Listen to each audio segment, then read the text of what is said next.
Oke, Assalamualaikum warahmatullahi wabarakatuh. Bagaimana keadaan kalian semua sekarang? Semoga keadaan anak-anakku di rumah yang lagi belajar dari rumah dalam keadaan sehat walafiat. Nah, di sini Pak Wandi selaku pengajar biologi di kelas kalian akan menjelaskan tentang kompetensi dasar yang pertama, yaitu materi tentang ruang lingkup biologi. Jadi saya ulangi, ruang lingkup biologi. Nah, untuk pertemuan pertama kali ini, Pak Wandi hanya akan menjelaskan sedikit tentang bagaimana kita mengenal biologi. Kemudian yang kedua nanti kita akan sama-sama menjelaskan tentang pengertian dari ilmu biologi. Kemudian yang ketiga di sini kita akan sama-sama belajar mencari ciri-ciri biologi sebagai sains atau ilmu pengetahuan alam. Nah, masih ingatkah di SMP? Nah, kalau di SMP pelajaran biologi itu masuk dalam kelompok ilmu pengetahuan alam atau sains bersama kimia maupun fisika. Nah, nanti kalau sudah di SMA, kalian nanti akan dipecah-pecah. Artinya, kimia akan dipelajari sendiri, fisika akan dipelajari sendiri, kemudian biologi juga akan dipelajari secara tersendiri. Nah, sekarang kita bagaimana mengenal biologi? Nah, kita lihat dulu bahwa biologi sebenarnya adalah bagian dari ilmu pengetahuan alam atau sains. Nah, jadi sains ini diantaranya adalah kimia. Nah, kalau kimia ini apa yang dipelajari? Ini adalah zat-zat atau unsur-unsur kimia. Nah, kemudian fisika, apa yang dipelajari dalam fisika? Nah ini yang dipelajari adalah sifat-sifat fisik dari suatu benda. Nah, kemudian yang ketiga, biologi itu sendiri. Nah, biologi ini yang dipelajari khusus untuk makhluk hidup. Makhluk hidup apa saja?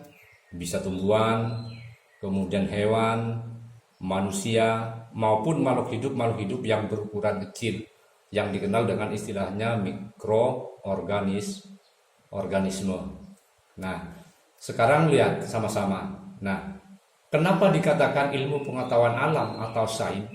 Nah, sebenarnya ada ciri-ciri khas yang dimiliki oleh ilmu-ilmu sains, baik kimia, fisika maupun biologi. Nah, jadi ciri khasnya di sini.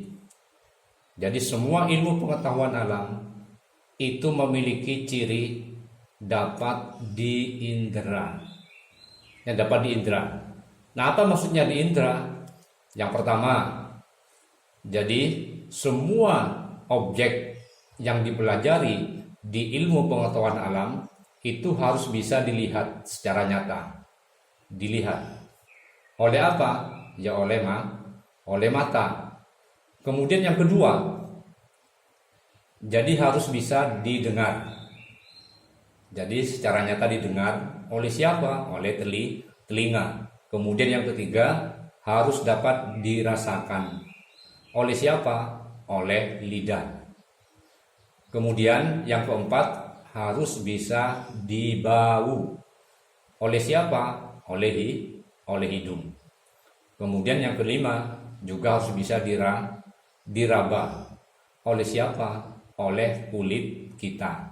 Nah, jadi kalau objek yang kita pelajari tidak memiliki ciri khas ini, tidak bisa dilihat, didengar, rasa, bau, raba. Nah, ini tidak dimasukkan ke dalam kelompoknya ilmu pengetahuan alam. Sebagai contoh, tahu jin, kemudian setan, atau makhluk-makhluk gaib yang lain. Dia makhluk hidup. Tetapi kenapa kok tidak dipelajari di dalam ilmu biologi? Kok tidak ada babnya di biologi tentang jin dan makhluk gaib? Tidak dipelajari. Karena apa? Kalau kita berbicara jin atau makhluk gaib, ini tidak bisa diindra dengan nyata. Dilihat juga tidak kelihatan, didengar mungkin juga suaranya tidak jelas, apalagi dirasakan, dibau ataupun diraba. Oke. Nah, jadi ilmu pengetahuan alam ciri khasnya harus dapat diindra. Nah, sekarang kita fokus kepada biologi. Nah, jadi biologi ini yang akan kita pelajari pada hari ini. Jadi mengenal biologi dalam ruang lingkup biologi. Nah, apa sih biologi itu? Nah, di sini sudah ada makhluk hidup. Nah, jadi biologi itu sebenarnya berasal dari kata Latin bios dan logos. Bios itu artinya hidup, logos artinya ilmu. Jadi ilmu kehidupan atau ilmu yang mempelajari tentang makhluk hidup. Nah, makhluk hidup apa saja yang dipelajari? Nah, bisa diambil kesimpulan. Nah, di sini biologi ini adalah bagian dari sains.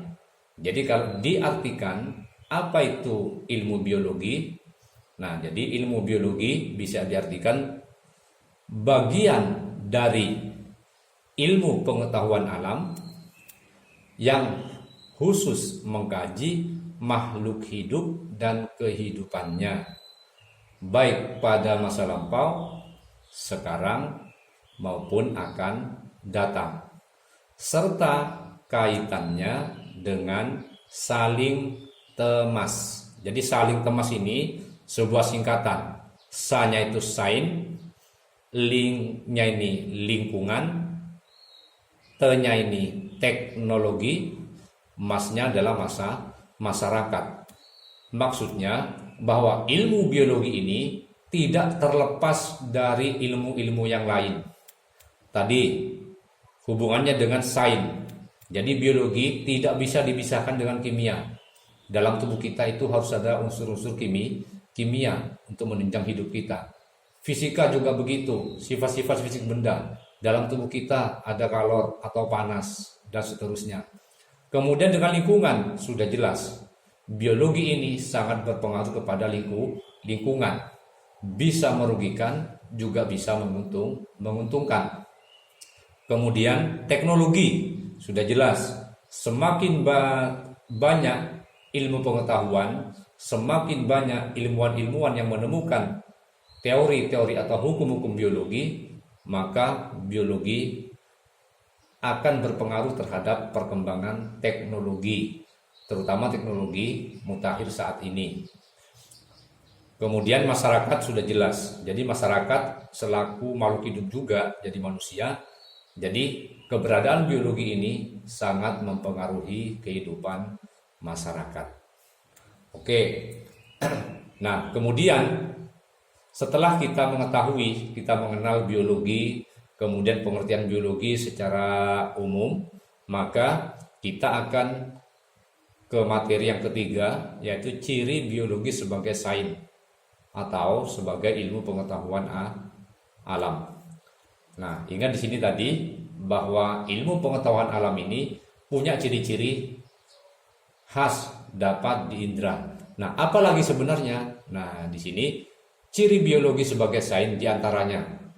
Yang pertama, bersifat konkret.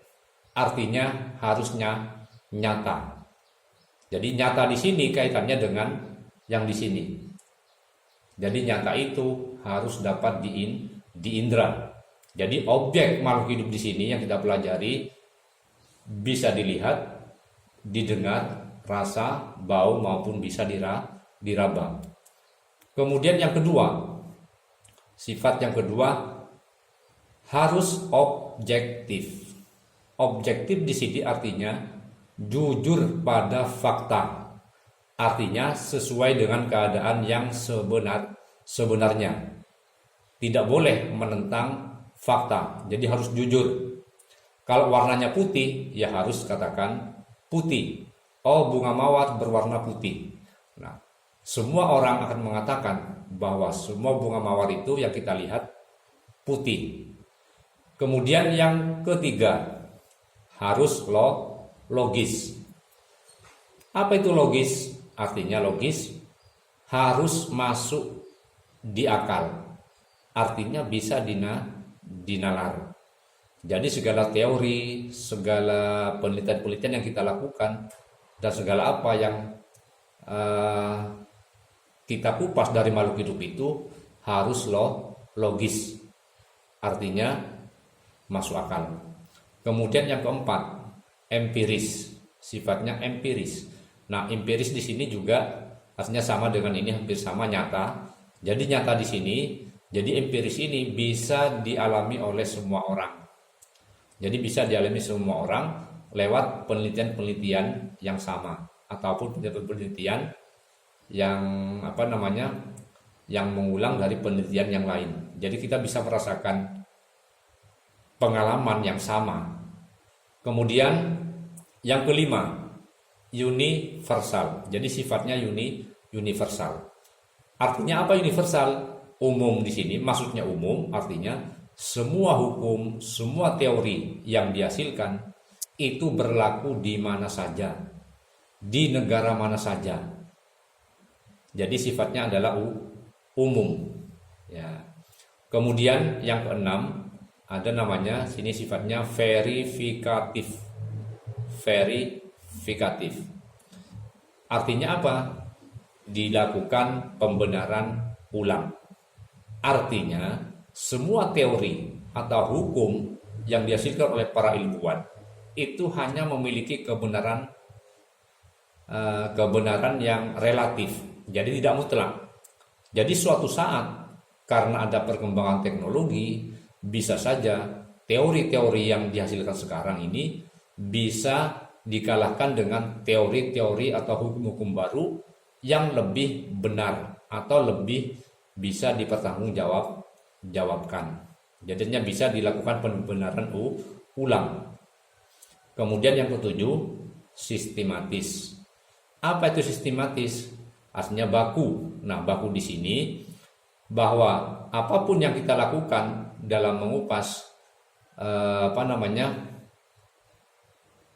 misalnya ciri-ciri makhluk hidup, kemudian bagaimana tingkah laku makhluk hidup, kemudian penelitian-penelitian yang kita lakukan itu harus mengikuti tata cara yang sudah ditentukan. Jadi tata cara yang sudah ditentukan atau sebuah metode yang sudah ditetapkan, sehingga semua orang bisa melakukannya dengan sama. Nah, jadi sistematis di sini adalah sudah menggunakan tahap-tahap yang sudah ditetapkan dengan metode yang sudah ditentukan. Nah, metode apa yang ditentukan di sini? Namanya adalah dengan metode ilmiah. Jadi saya ulangi, metode ilmiah. Nah, untuk langkah-langkah metode ilmiah, kemudian apa yang harus dilakukan kalau kita ingin melakukan metode ilmiah, nah maka nanti kita bisa dijelaskan pada pertemuan-pertemuan berikutnya. Jadi untuk hari ini sebagai perkenalan, Pak Wandi hanya menjelaskan sedikit ruang lingkup biologi supaya kalian termotivasi dulu untuk belajar biologi. Jadi hanya kita mengenal biologi sebagai ilmu pengetahuan alam, kemudian kita ambil pengertian biologi itu apa, kemudian apa ciri-ciri biologi sebagai sains atau IPA, sehingga kita nanti ke depannya belajar lebih cepat mengerti atau paham. Nah, selain dari apa yang sudah disampaikan Pak Wandi di sini, kalian juga bisa nanti melihat di buku-buku paket atau bisa browsing tentang ruang lingkup biologi. Oke, untuk pertemuan kali ini kita bisa diakhiri dulu ya. Jadi hanya 3 yang kita bisa pelajari hari ini. Untuk materi berikutnya nanti kita akan sampaikan pada pertemuan-pertemuan yang akan datang ya. Terima kasih, semoga bermanfaat. Kemudian pesan Pak Wandi, selama kalian belajar di rumah tetap jaga kesehatan, kemudian kalau keluar kita tetap menggunakan masker, kita gunakan protokol kesehatan demi keselamatan kita bersama, keselamatan anak-anakku dan juga keselamatan orang lain. Demikian penjelasan di materi pertama sedikit ini, dan saya akhiri. Salam sehat. Assalamualaikum warahmatullahi wabarakatuh.